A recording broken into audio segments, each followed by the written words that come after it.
और महालक्ष्मी सेल्स आपके लिए तैयार है लेटेस्ट कंज्यूमर अप्लायंसेस के साथ। Branded air conditioners, best brands, best offers के साथ आपके लिए अवेलेबल है महालक्ष्मी सेल्स में। एयर कूलर्स जो आपके पूरे घर में ठंडी हवा से आपके दिन को और खुशनुमा बनाए। Single door refrigerator, double door refrigerators, inverter battery, deep freezers, visi cooler, LED televisions, semi and fully automatic washing machines, water purifier, RO plus UV, आटा चक्की, water dispensers, water coolers, mini refrigerators, सभी appliances best brands के best offers के साथ आपके लिए available है Mahalakshmi sales में।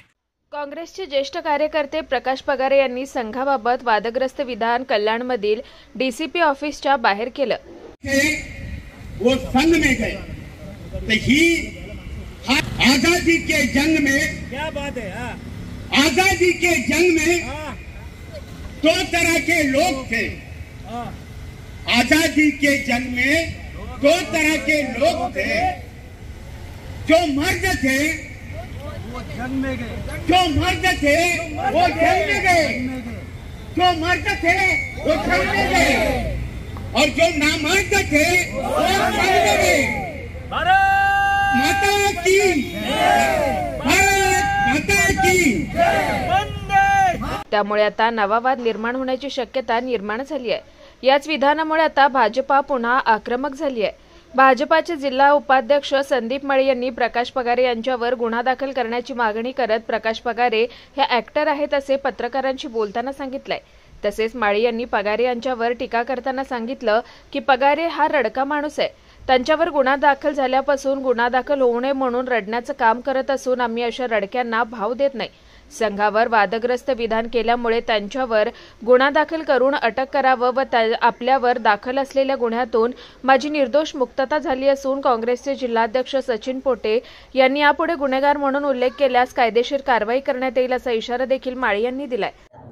हे बघा, आम्ही शालू फुले आंबेडकर यांच्या विचाराने चालणारी भारतीय जनता पार्टी आहे आणि देशाचे पंतप्रधान नरेंद्र मोदीजी आणि महाराष्ट्राचे मुख्यमंत्री देवेंद्र फडणवीसजी हे संघाच्या तालमीत शिकून रडून नाही तर मर्दासारखं काम करून देशाची प्रगती करत आहेत, राज्याची प्रगती करत आहेत। आणि मामा पगारे हे रडका माणूस आहे। तुम्ही बघा, त्याच्यावर केस झाल्यापासून तो त्याच्यावर गुन्हा दाखल होऊ नये म्हणून डीसीपी ऑफिस जाऊन रडण्याचं काम वगैरे करतो, ऍक्टिंग करतो, तो ऍक्टर आहे। त्यामुळे अशा ऍक्टरला आम्ही भाव देत नाही। संघ आणि भारतीय जनता पार्टी आपल्या कामातून त्याचं उत्तर देतं आणि माझे डीसीपीना विनंती आहे तर संघासारख्या एवढ्या मोठ्या संघटनेला 100 वर्ष पूर्ण जे संघाला अशा संघाची बदनामी करत असेल तर याच्यावर गुन्हा दाखल झाला पाहिजे। आणि माझे मित्र सचिनजी पोटे साहेब त्यांनी सांगितलं होतं की मान्य नंदूजी परब साहेब आणि संदीप माळी हे सगळे गुन्हेगार आहेत। पोटे साहेब, तुमच्या माहिती सांगतो, तुम्ही चांगले मित्र आहात। माझ्यावरती 4-5 वर्षापासून एकही गुन्हा दाखल नाहीये। माझ्यावर असे सर्व गुन्हे माननीय न्यायालयाने ते सर्व खारिज केलेले आहेत आणि याच्यातून निर्दोष मुक्तता केलेली आहे। याच्या पुढे जर कोणी आम्हाला गुंड किंवा इतर काही हेलवलं तर तुमच्यावरती कायदेशीर गुन्हा दाखल करेन। आणि माझी पोलिसांना विनंती असेल की संघाविषयी वाईट बोलणाऱ्या मामा पगारेला त्वरित अटक करून याच्यावर गुन्हा दाखल करण्यात यावा। कुणाल मात्रे, स्वानंद मीडिया, कल्याण। ताज्या घडामोडींसाठी स्वानंद न्यूजला सबस्क्राइब करा आणि बेल आयकॉनवर क्लिक करा।